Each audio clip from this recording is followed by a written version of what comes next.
बुरी संगत, बुरी यारी दुनिया में ख्वारियात, आखिरत में शर्मसारिया।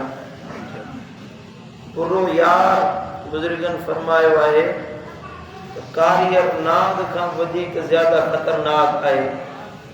छो जो कारियर नाग कथींदो तो इंसान शहीद थी मरंदो, शहीद जन्नती है। बुरो यार एड़ो जहर भरींदो जो मानू के जेरे ही जहन्नमी बनाए छड़ींदो है। बुरो यार दुनिया जो आज़ार है, आखिरत में दुश्मन बनी वेंदो। दुनिया में तव्हांजे लाइ भलाई जा दरवाजा बंद कंदो ऐं इहो बुरो यार क़यामत जे ॾियारे तव्हांजो दुश्मन बणिजी वेंदो। हिकिड़ो तव्हांजी तबियत बिगाड़ींदो या बुरी संगत, बुरो दोस्त तव्हांजो आदतूं ख़राब कंदो, तव्हांजे माहौल खे ख़राब कंदो, तव्हांजे घरेलू ज़िंदगी खे तबाह कंदो, तव्हांजे ज़िंदगी खे बर्बाद कंदो इहो बुरो यार। बल्कि क़यामत जो ॾिहाड़ो थींदो उते बि इहो बुरी संगत तव्हांखे नुक़सान पहुचाईंदी। उन फरमाए अल अखिल्लाउ यौमइज़िन बअदुहुम लिबअदिन अदु। कहिड़ा दोस्त उन ॾींहुं हिक ॿिए जा दुश्मन बणिजी वेंदा। दुनिया में जेके चोरी में, ज़ोरी में, बेहयाई जे कमनि में, ज़ुल्मनि में तव्हां सां साथी बणिजी हलंदा, असां तुंहिंजा यार आहियूं, पगमट संगती आहियूं, ये क़यामत जे ॾियारे अदुउन क़ुरान तो फरमाए दुश्मन बणिजी वेंदा। संगत फ़ाइदो ॾींदी त इल्लल मुत्तक़ीन, मगर जेके परहेज़गार हूंदा उहे क़यामत जे ॾियारे तव्हांखे फ़ाइदो पहुचाईंदा। जा दोस्तो, दोस्तनि ऐं क़रीबनि जो इंसान ते वॾो असरु पवंदो आहे। इंसान पंहिंजे दोस्तनि जे सुहिणनि या ख़राब या सुठनि अख़लाक़नि जो असरु अपनाईंदो आहे, उनजा बुरा अख़लाक़ बि अपनाईंदो आहे, चङा अख़लाक़ बि अपनाईंदो आहे।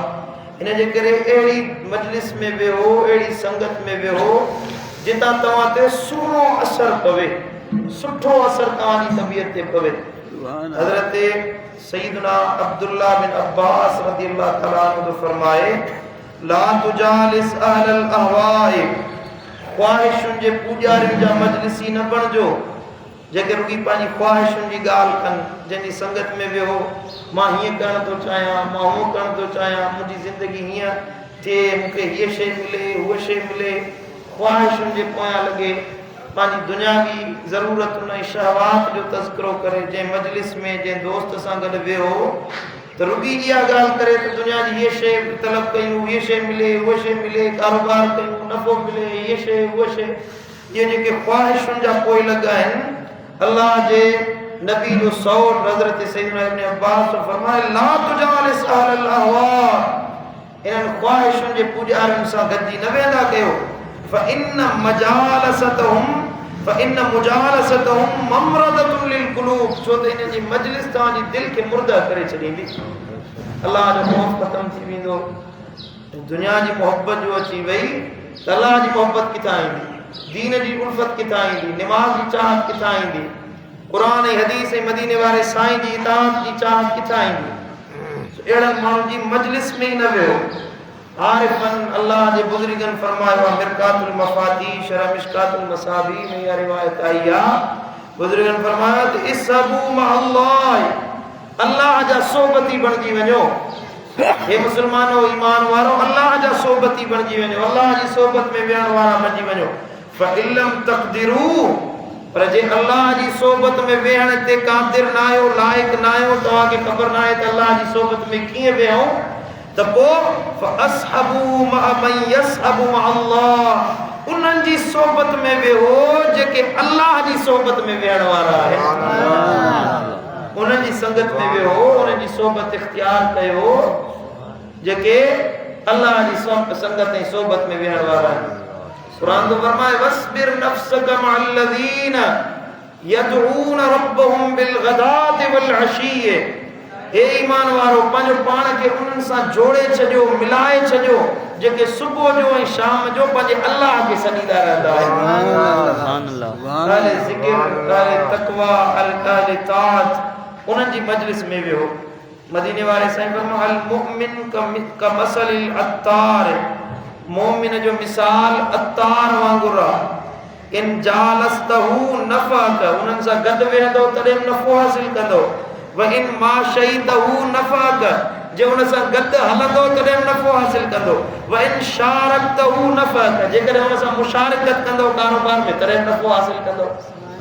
अतार उन जी मजलिस तव्हांखे ख़ुशबूदार बणाईंदी, उन सां हलंदो ख़ुशबू पिया सिंघंदो। जेकॾहिं उन सां कारोबार में मुशारकत कंदो, शरीक थींदो तॾहिं नफ़ो हासिल कंदो। छो त अतुर त हर को वठंदो आहे न, नुक़सान जे त नुक़सान वारो कारोबार त आहे ई कोन। मदीने वारे साईं फरमायो मोमिन जी मजलिस बि ईअं आहे, उन में तव्हांखे नुक़सान करे थींदो ई कोन। उन सां गॾु वेहंदो तॾहिं नफ़ो मिलंदो।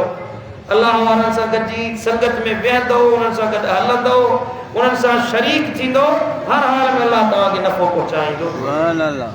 या दोस्तो, दोस्त ज़रूर बनायो, दोस्ती इंसान जे लाइ ज़रूरी आहे। हर हिक खे दोस्त जी ज़रूरत आहे, पर दोस्त अहिड़ो बनायो जेको दुनिया ऐं आख़िरत में तव्हांखे शर्मसार न करे, तव्हांखे तव्हांजे लाइ ज़िल्लत जो सबबु न बणिजे। तव्हांजे लाइ उहो दोस्त जहन्नम जी बाहि में वञण जो सबबु न बणिजे, दुनिया जी ज़िल्लत ऐं आख़िरत जी ख़्वारी जो सबबु न बणिजे। दोस्त अहिड़ो बनायो जेको तव्हांजे लाइ दुनिया आख़िरत में ख़ुशी जो बाइस बणिजे। अल्लाह जो क़ुरान तो फरमाए व यौम यअद्दु ज़ालिमु अला यदैहि, ऐं जॾहिं जंहिं ॾींहुं ज़ालिम माण्हू पंहिंजे हथनि खे चक हणंदा, हे जेके बुछड़ी संगत में वेहण वारा आहिनि, बुछड़ी यारी इख्तियार करण वारा आहिनि, ईअं चवंदा यक़ूलु या लैतनी इत्तख़ज़्तु मअर रसूल सबीला, ए काश जे मां मदीने वारे साईं मुस्तफ़ा करीम रसूल जी वाट वठां हा, ए काश जे मां मुस्तफ़ा जे रस्ते ते हलां हा। या वैलता लैतनी लम अत्तख़िज़ फुलानन ख़लीला, ए काश जे मां फलाणे माण्हू खे पंहिंजो यार न बणाया हा, पंहिंजो दोस्त न बणाया हा, ए काश जे हुन सां संगत में न विया हा त अॼु मां मदीने वारे साईं जी छपर छांव हेठां हुजां, जन्नत में वञा। अरमान जा हथ मलींदो, क़ुरान जा लफ़्ज़ ॿुधो, या वैलता लैतनी लम अत्तख़िज़ फुलानन ख़लीला, ए काश जे मां उन माण्हू खे पंहिंजो यार न बणाया हा, हाय मुंहिंजे लाइ बर्बादी, हाय मुंहिंजे लाइ तबाही, जो मां उन माण्हू खे छाजे लाइ पंहिंजो यार बनायो जेको बदकारी ॾे पियो वठी वञे। मुंहिंजा दोस्तो, त अहिड़ो यार न बनायो जो क़यामत जे ॾियारे तव्हांखे अरमान जा हथ मलणा पवनि। समझो था ले खुदा समझो, यारी अहिड़े माण्हू सां रखो जंहिंजी संगत में तव्हांखे इल्म मिले, तव्हांखे आख़िरत जी यादि अचे, तव्हांखे तव्हांजी तबियत में तब्दीली महसूस थिए, अल्लाह ॾे मुतवज्जे थियण जो सबबु बणिजे, उन यार सां यारी रखो, उहो दोस्त माण्हू बणायो। अशफुल महजूम में हज़रत दाता गंज बख्श अली हुजवेरी लाहौरी रहमतुल्लाह ताला अलैहि फरमायो आहे त हज़रत सैयदना यहया बिन मुआज़ राज़ी जो कौल आहे त इज्तनिब सोहबत सलास असनाफ मिनन नास, टिन क़िस्मनि जे माण्हुनि जी संगत में न वियो। टे क़िस्मनि जा माण्हू, तवज्जो आहे होॾे, टिन क़िस्मनि जे माण्हुनि जी संगत में न वियो। पहिरियों अल उलमा अल गाफ़िलीन, उहे आलिम जेके ग़िफ़लत में पियल आहिनि। आलिम त आहिनि, इल्म वारा आहिनि, दर्स तदरीस बि कनि था, साईं मुंहिंजा फ़िक़्ह पढ़ाइनि था, तफ़सीर पढ़ाइनि था, पर गाफ़िल आहिनि, न अल्लाह जो ज़िक्र कनि, न अल्लाह खे यादि कनि, न मुराक़बो कनि, न मुजाहिदो कनि, न साईं मुंहिंजा दीन जे मथां अमल कनि। अहिड़े गाफ़िल आलिम जी सोबत में न वेहंदा कयो। उन जी सोबत में वेहण सां, अहिड़े ग़िफ़लत भरे आलिम जी सोबत में वेहण सां तव्हां इल्म सिखण जे बजाए जेल पिराए पोईंदो। गाफ़िल आलिम जी सोबत में न वियो। बज़ाहिर मदरसे जी सनद साईं मुंहिंजा इहा इल्म जी हैसियत न आहे त उहो आलिम आहे, मदरसे जी सनद हुजे। आलिम उहो आहे, आलिम उनखे चइबो आहे जंहिंजो रुख़ आख़िरत जी तरफ़ हुजे। समझो था, जेको तव्हांखे उख़रवी ज़िंदगी यादि ॾियारे, अमल जी तलक़ीन करे, उहो आलिम आहे। हज़रत दादा गंज बख्श अली हुजवेरी तो फरमाए त जेको ग़िफ़लत वारो आलिम आहे, इन जी संगत में न वियो। वल फुक़राउल मुदाहिनीन, ऐं दोखेबाज़ फ़क़ीरनि सां गॾु न वेहंदा कयो। दोखेबाज़, दोखो ॾे, पीर बणियो वेठो आहे, जो मसनद ते वेठो आहे, पंहिंजो पाण खे पीर सॾाए, रुगी मौलवी ॿ नंबर कोन्हनि के पीर घणा यार ॿ नंबर थी विया आहिनि। दोखेबाज़ी करे तावीज़ लिखी ॾींदो साईं, बसि ॿेड़ा पार ते मुझे ला छेलो गाए अचे ऐं छेलो मूंखे ॾे कारो वॻो खणी अचे इंशाअल्लाह तावीज़ लिखी ॾींदो त इहो फ़क़ीर न आहे, इहो बुज़ुर्ग न आहे, फ़क़ीर उहो आहे जेको अल्लाह जो तालिब हुजे। सम्झो तालिब कोन था सम्झो? इहो जेको धोखे जो सामान खयो वेठो हुजे, माण्हुनि खे ॾेखारण जे लाइ जुब्बा कुब्बा साईं मुंहिंजा दाढ़ी पटको नंदड़ माण्हुनि खे ॾेखारण जे लाइ कयो वेठो हुजे, माण्हुनि खे धोखो ॾे, मजलिस में वियो त हुनजी मजलिस जो रंग ॿियो हुजे, माण्हुनि जे साम्हूं रंग ॿियो हुजे, हुनजी तन्हाई अलॻि हुजे, ख़लवत अलॻि हुजे, जलवत अलॻि हुजे। अहिड़े फ़क़ीर जी सोबत में न वेंदा कयो। अहिड़े माण्हू सां गॾु वेहण सां तव्हां पंहिंजो दीन बि विञाईंदो, पंहिंजो दुनिया बि विञाए छॾींदो। सम्झो था कोन था सम्झो? अहिड़नि फ़क़ीरनि जी सोबत में बि न वियो जेको धोखेबाज़ी करण वारो आहे। वल मुतसव्विफ़तल जाहिलीन, ऐं जाहिल सूफ़ियुनि जी सोबत में बि न वियो। दाता गंज बख्श अली हुजवेरी रहमतुल्लाह अलैह जो फरमाए, जेके जाहिल सूफ़ी आहिनि, तसव्वुफ़ जो नालो त वरितो अथनि, पीरी ऐं मुर्शिदी कराइण वारा त आहिनि, पर उन्हनि दीन जो इल्मु न आहे। तसव्वुफ़ ऐं फ़क़ीरी सॾाइण वारो आहे, पर दीन जो इल्मु न आहे। सूफ़ी सॾाए थो पर दीन जो इल्मु न आहे। असां वॾा सूफ़ी आहियूं, तुसीं 5 वेले, असीं हर वेले। तव्हां 5 वक़्त निमाज़ पढ़ंदा, असां हर वेले निमाज़ में। सूफ़ी साहब निमाज़ जो टाइम थियो, निमाज़ जी मस्जिद में साईं निमाज़ मदीने में पढ़ण ईंदो। मूंखे निमाज़ माफ़ आहे, निमाज़ जी ज़रूरत न आहे। निमाज़ा पढ़ण कम ज़नाना, इहे सूफ़ियुनि जा जेके शेर आहिनि उहे पढ़ंदा साईं। असांखे शरीयत अलॻि शइ आहे, तरीक़त अलॻि शइ आहे, असां साहिब तरीक़त आहियूं। शरीयत जी का ज़रूरत न आहे, शरीयत जी का हाजत न आहे। कहिड़े बुज़ुर्ग शरीयत खे छॾे ॾिनो आहे? मदीने वारो साईं शरीयत खणी आयो, अबू बकर सिद्दीक़ शरीयत खणी आयो, उमर फारूक शरीयत ते अमल कयो, जे बुज़ुर्ग सहाबा किराम शरीयत ते अमल कयो। मुंहिंजो मुर्शिद मौला अली पूरी ज़िंदगी शरीयत जो पीराने पीर दस्तगीर शरीयत कोन छॾी। असांजे साईं मुंहिंजा ख्वाजा मुईनुद्दीन अजमेरी शरीयत कोन छॾी। असांजे ख्वाजा सरहद मुजद्दिद अल्फसानी शरीयत कोन छॾी। तरीक़त ते हलिया त शरीयत खे अमल करे ॾेखारियो न। ये जाहिल माण्हू आहिनि, इहे जेके सूफ़ी सॾाइनि था त असां सूफ़ी आहियूं, गेड़ू कपिड़ा पाए हू हक़ कयोसीं, बसि असां कामयाबु थी वियासीं। इहो तसव्वुफ़ जे नाले ते शैतानी रंग चाढ़ियो वेठा आहिनि पाण ते। इहो सूफ़ी न आहे। सूफ़ी उहो आहे जेको अल्लाह जी इबादत करे शरीयत ते अमल करण वारो हुजे। कहिड़ो सूफ़ी आहे जे निमाज़ छॾी आहे? पूरी 1400 सालनि जी तारीख़ आहे। खोलियो 1400 सालनि जी तारीख़।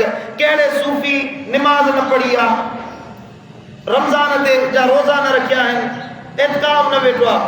अहले तसव्वुफ़ जेके बि हुया इबादत कंदा विया, बंदगी कंदा विया, ऐं साईं मुंहिंजा अल्लाह खे राज़ी कंदा विया, उन्हनि जो पूरी ज़िंदगी अमल में गुज़री आहे। जेके बि साहिब तसव्वुफ़ हुया, जेके बि साहिब तसव्वुफ़ असांजे सिलसिलनि जा गुज़रिया आहिनि, 4 वॾा सलासिल आहिनि, नक्शबंदी, सोरवर्दी, शाह ऐं साईं मुंहिंजा कादरी, चिश्ती, 4 वॾा सिलसिला आहिनि। हुन खां अलावा रिफ़ाई, शाज़िली, ॿिया बि सलासिल आहिनि, हुननि जा बुज़ुर्ग आहिनि।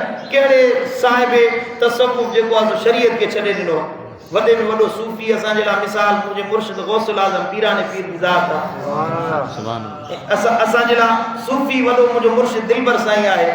अल्हम्दुलिल्लाह साहिब ज़िक्र बि आहे, ज़िक्र बि कराईंदो आहे, फ़िक्र बि कराईंदो आहे, मुराक़बा बि कराईंदो आहे, माण्हू तयारु बि कंदो आहे। साईं मुंहिंजा बातिन जा असबाक बि तय कराईंदो आहे। पर तव्हां पाण ॾिठो आहे इहो सूफ़ी, तव्हां अखियुनि सां ॾिसो पिया पंहिंजे मातली शहर में इहो सूफ़ी असां वटि दिलबर साईं नाले जो वेठो आहे। कॾहिं शरीयत खे छॾे ॾेखारियो अथई, सुन्नत खे छॾियो अथई? कॾहिं कंहिं मदीने वारे साईं जे सुन्नत जे तरीक़े खे छॾियो अथई? इनखे सॾिबो आहे सूफ़ी।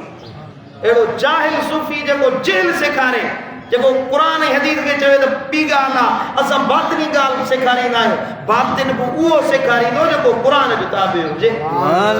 यादि रखो, सूफ़ी जेको चवे थो त मुंहिंजो बातिन डायरेक्ट अल्लाह सां जुड़ियल, अल्लाह सां मिलियल, अल्लाह मूंखे इल्हाम कंदो आहे, पोइ मां उन ते माण्हुनि खे पंहिंजे मुरीदनि खे अमल कराईंदो आहियां।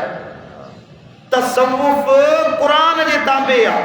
क़ुरान अल्लाह जे इल्का फरमाईंदो ख्वाब जे ज़रिए, जेकर कोई इल्हाम थिए थो, ख्वाब नज़र अचे थो, क़ुरान जे ताबे हूंदो, मदीने वारे साईं जी सुन्नत जे ताबे हूंदो। जेको क़ुरान ऐं हदीस जे ताबे ख्वाब न आहे, जेको इल्हाम इल्का कुरान हदीस जे ताबे ना है, वो इल्काए शैतानी है, इल्काए रहमानी ना है, इल्हाम शैतानी है, वो शैतान जे तरफा ईंदो आहे, पंहिंजे नफ्स जी ख्वाहिश आहे। यो ख्वाहिशुनि जे पैरोकारनि जी संगत में न वेहो, संगत उन जी में वेहो, यारी उन सां रखो जेको अल्लाह अल्लाह करणु सेखारे, जेको दीन जो फ़ाइदो ॾे, जेको दुनिया जो फ़ाइदो ॾे, उन जी सोबत में वेंदा फिर। दोस्तो त बुरनि यारनि खां बचो, बुरी यारी खां बचो, बुरी संगत खां बचो। बुरी यारी तव्हांखे बर्बाद करे छॾींदी। चङो भलो आबिद ज़ाहिद माण्हू हुजे, चंद ॾिहाड़ा के बुरे यार सां गॾु वेहे न, उन खां दीन हलियो वेंदो, उन खां मदीने वारे साईं जी सुन्नत मोकिलाए वेंदी। हिकिड़ा माण्हू हुया, मूं ॾिठा पंहिंजी हिन ई मस्जिद में वेंदा हुया, अखियुनि मां रुड़क पिया वहंदा हुया, साईं मुंहिंजा ॾाढ़ी पटको दंदड़ बुरी यारी में आया, ॾाढ़ी उड़ाए छॾिया, पटको वियो, निमाज़ वई, दीन वियो, शरीयत वई, वो बुरी यारी जे करे। बुरो यार तव्हांखे दीन जो बि न छॾींदो, दुनिया जो बि न छॾींदो। मुंहिंजा दोस्तो, अल्लाह खां इहा दुआ घुरंदो कयो, हे मुंहिंजा मौला असांखे सालिहनि जी संगत में विहार। मदीने वारो साईं दुआ घुरंदो हुयो, अल्लाहुम्मा अजअलना मिनत तव्वाबीन वजअलना मिनल मुततहिरीन वजअलना मिन इबादिकस सालिहीन। ए मुंहिंजा मौला, मूंखे उन्हनि मां बना जेके सुबुह शाम तौबा ताइब थींदा रहंदा आहिनि, जेके पाक रहण वारा आहिनि, ऐं जेके तुंहिंजा सालिह माना आहिनि, असांखे उन्हनि जी संगत में विहार। मदीने वारी इहा दुआ सेखारी। अल्लाह ताला शाह असांखे अमल जी तौफीक अता फरमाए, अल्लाह असांखे सालिहनि जी संगत में विहण जी तौफीक अता फरमाए। अल्लाहुम्मा सल्ली अला या रब्बी